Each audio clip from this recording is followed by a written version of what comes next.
In just 12 months, I was able to dramatically lower my cholesterol without taking a single medication to get there. And if your doctor has ever told you that your cholesterol just runs in your family and there's not much you can do about it besides medication, you need to hear this episode. So, hey there, I'm Brooke. I'm a dietitian, I'm a lactation counselor, and I am a mom of three. And I've helped thousands of moms reach their healthiest weight without spending hours in the kitchen or giving up their favorite foods. And on this channel, we talk about nutrition, health, and wellness for busy moms. So hit the subscribe button, ring that bell so you don't miss anything new. So quick backstory, over the last 12 months, I was able to dramatically lower my own cholesterol. And as a dietitian, I want to tell moms the truth and walk you through exactly what I did, why it worked, and how I've helped tons of moms lower their cholesterol over the years. So if you have high cholesterol in your family, if you're told it's just genetic and it has to always be managed with medication forever, I want to challenge that belief because there's so much more within your control than you've been told. There's a big myth here that dietary cholesterol makes your cholesterol high, so that you should just avoid eggs and shrimp and all of these other foods that contain cholesterol. And that was blamed for decades. But for most people, dietary cholesterol does not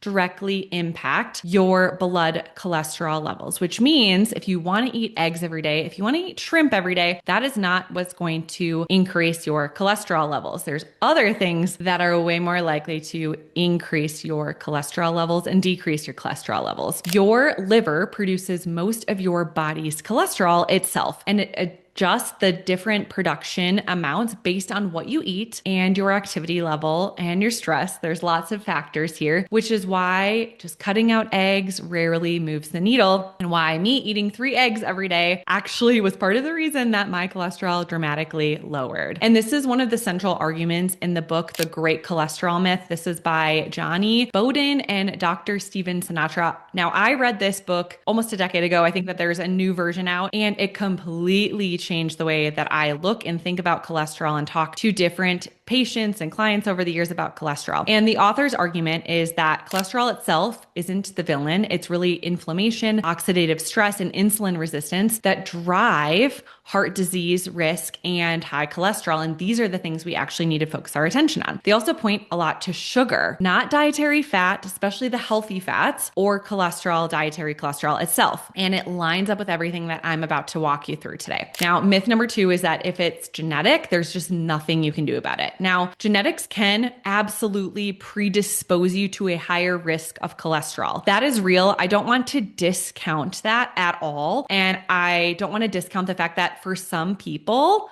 you're going to have to do more than others to lower cholesterol depending on your genetic predisposition. But predisposition is not destiny. Your lifestyle, your food, your activity level, your stress all influence the genetic tendency. So if you were sitting here thinking, well, it runs in my family and that's just a reason to stop trying or just to turn to medication and not try anything else, I actually want this episode to be the reason that you start doing something about it. Now, I am not saying if you're on cholesterol meds right now that you need to just jump off of them without talking to your doctor and do these things. What I am saying, really focus on these shifts, and then also talk to your doctor about your medications, because in an ideal world, you'll be able to slowly wean off of them with the changes that you're making. So reason number 1 that a lot of people struggle with high cholesterol is sedentary lifestyle. Exercise, especially strength training and walking, can dramatically help cholesterol levels. This is one of the things that we have total control over. Now, if you're sitting at a desk and you have a desk job, it is possible to get something like a walking pad. It is possible to get up every hour and just do a 5-minute, 3-minute walk. You can even stand at your desk. You can do calf raises. You can do squats. You can do something to move your body, to stretch. And this is one of the things that you have so much control over. Back when I was in the office as a clinical dietitian, I sat in a cubicle for 8 hours a day or 10 hours a day because I used to work 8s or 10s. And something that we did as dietitians is 15-minute break in the morning, we would all walk together. Lunch break, we would eat at our desk, and then we would actually spend our hour lunch break walking outside together. And then our 15-minute break in the afternoon, we would all walk together. And so by the end of the day, by the time that I even got home, if I didn't work out on top of that, I still got in over an hour of walking a day. Now, I know not everybody has that luxury. If you're like, my day's chaotic at work, I don't get a 15-minute mid-morning break or 15-minute, then I do challenge you, could you even test eating your lunch at your desk? And could you get in even a 30-minute walk outside midday? Or again, can you do short bursts of 5-minute walks throughout the day?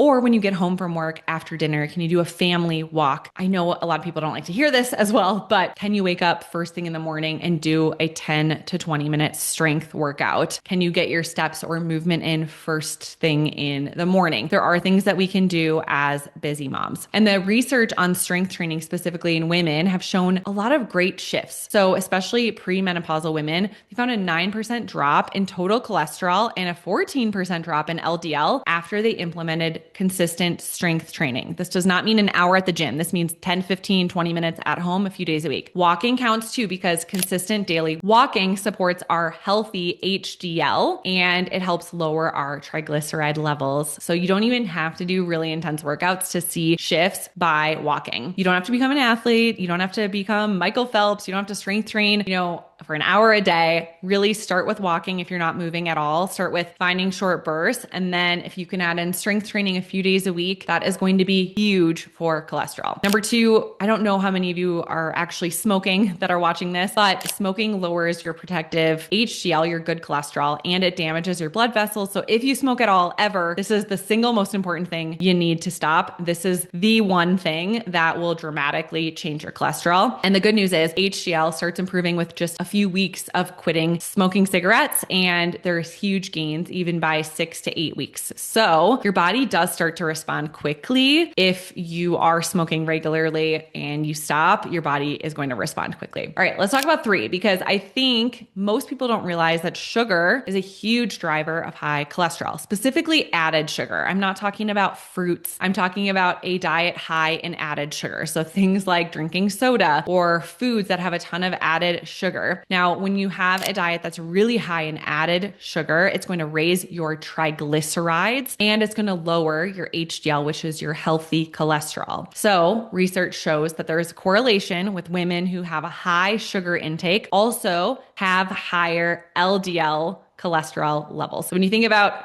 HDL and LDL, I just like to think HDL as your healthy cholesterol, LDL as your lousy cholesterol levels. We want to raise our HDL, we want to lower our LDL. And this goes back to the Great Cholesterol Myth book. It's really sugar plays a huge role with our dietary factor for cholesterol levels. I think a lot of people have grown up thinking that if you just are eating a really high fat diet, that is the main thing, but really sugar is so important. So if you do drink soda regularly, cut that out. And that is one of the highest leverage things that you can do, especially if you're drinking or eating certain foods that are really high in added sugar, especially mom's coffee drinks. So if you're going to Starbucks and you're ordering a drink and it has like 5 pumps of syrup, can you just immediately cut that in half, the sugar in half, and then can you try to lower that coffee drink? That's where I see a lot of moms really having a high sugar intake is with their coffee drinks. Now, fat does play a role in our cholesterol. So the healthy unsaturated fats, things like olive oil, avocado oil, nuts, seeds, fatty fish, taking an omega-3 supplement, these actually can help. These can give you a better ratio of your LDL to HDL ratio. Trans fats are the fats that we really want to avoid. Eating a diet high in trans fats, this will likely lead to lower cholesterol outcomes, worse cholesterol outcomes. So these are the ones that we do want to watch and minimize, but we definitely do not want to cut out our healthy fats or omega-3 fatty acids. And then this does connect back to one of our recent episodes. So if you haven't listened to the one on fat yet, go listen to that after this. Okay, something else that we can focus on is fiber. So when we eat a high fiber diet, this is actually going to help with our cholesterol levels. So soluble fiber binds to cholesterol in our digestive tract and it helps remove it from the body. So this is a huge, well-researched lever, something natural, something that we have control over. So there's a large study of 14,000 people and it found that every 5 grams of soluble fiber per day was tied to a 6 drop in total and LDL cholesterol. So what that means is if you can increase your fiber intake, most moms are definitely under eating fiber already, usually by about half of their fiber intake. So if you can start increasing your fiber, start with one meal, one food that you can really increase in your diet. Some good sources of fiber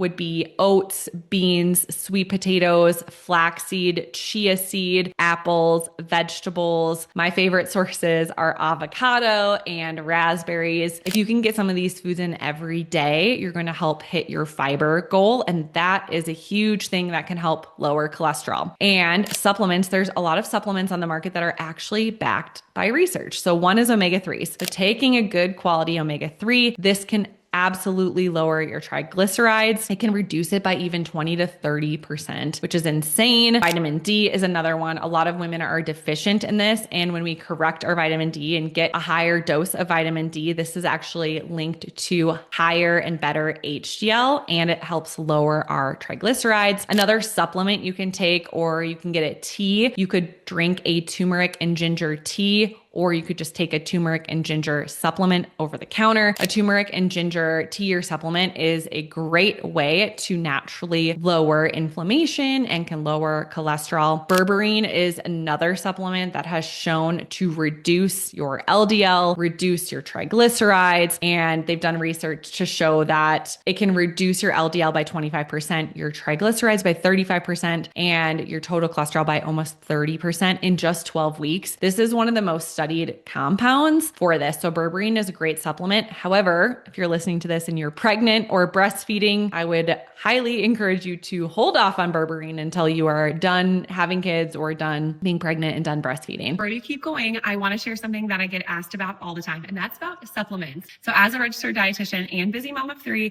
I've tested so many vitamins over the years, and I put my favorites into my own supplement store so that it's nice and organized for you. They're organized into simple plans like postpartum, breastfeeding, menopause, daily essentials, gut health, stress, and sleep. And these are the same supplements that I personally take and I recommend to my clients. So go ahead and click in the show notes to see them all. It takes 30 seconds to create a free account.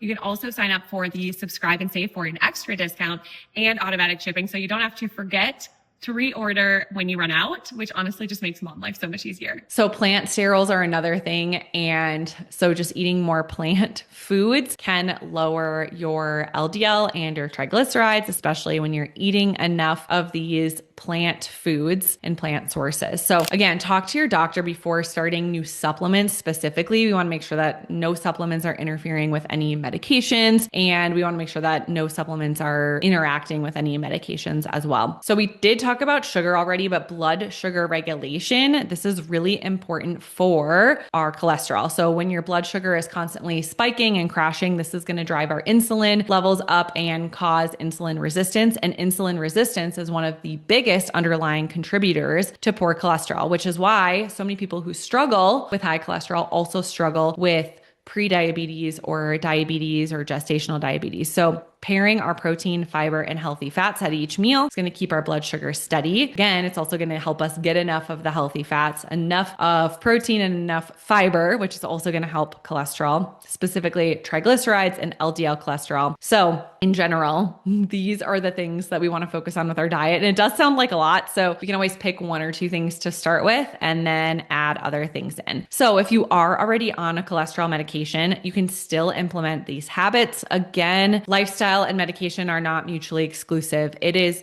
totally fine to be on a medication, implement these habits, and then talk to your doctor and tell your doctor, hey, I'm trying some of these lifestyle changes. I would like to try to wean off of this medication. And so you can get your levels checked while doing these different lifestyle habits. And if we're finding that your cholesterol is lowering naturally as well, then women are oftentimes able to reduce their dose of medication and then eventually, ideally, come off of the medication. But that is a conversation between you and your physician, not something that you can just cold turkey stop. So I'm going to share my numbers from the last 12 months, a before and after picture of cholesterol. So my total cholesterol was down 35 points in 12 months. My LDL dropped by 27. My VLDL dropped by 12. My triglycerides dropped by 80, which was absolutely insane. And my HDL went up by 4, which was great. And this took time. It wasn't a quick fix. It wasn't like just one supplement magically fixed this. I was doing all of the things that I talked about in this episode for a year straight. So if it runs in your family, it can take months or even years of steady consistency to really see these numbers. And that's totally normal. But the cool thing about it is if you've had your cholesterol done recently, you can implement these habits and then you can get your cholesterol checked again in 6 months or a year from now. And just being able to see these numbers change is huge. It just shows that what you're doing is working. And the cool thing is when we see our cholesterol naturally decreasing, you're going to also see other lab values also improving. And during this 12-month time, I also saw a significant amount of weight loss during this time. It was because I was strength training more. I was getting serious with my supplements. I was increasing my fiber and protein and healthy fats. All of the things that we talked about, I was doing consistently. So again, increasing fiber, increasing protein, focusing on the healthy fats, strength training and walking, and just being consistent with these quality supplements. So high cholesterol running in your family is a starting point. It is not a death sentence. You have influence over this. It runs in my family, so I'm screwed. And if you want to know exactly what to eat every week, to hit your health goals, to improve your lab values, you want meals that are super quick and easy, join us inside Busy Mom Meals. Every week, I'm going to give you pre-balanced meals. You don't have to track. You don't have to count anything. You don't have to cut out your favorite foods. I'm just going to tell you exactly what to eat, what to buy so that you can get these amazing lab values as well. So you can feel your best. And honestly, it's going to save you time in the kitchen and save you time cleaning up. So the link is in the description box. And if this video helped you in any way, make sure to subscribe so you don't miss any future episodes. And you can also come say hi over on Instagram, my favorite place to hang out. And remember, you deserve to feel good again.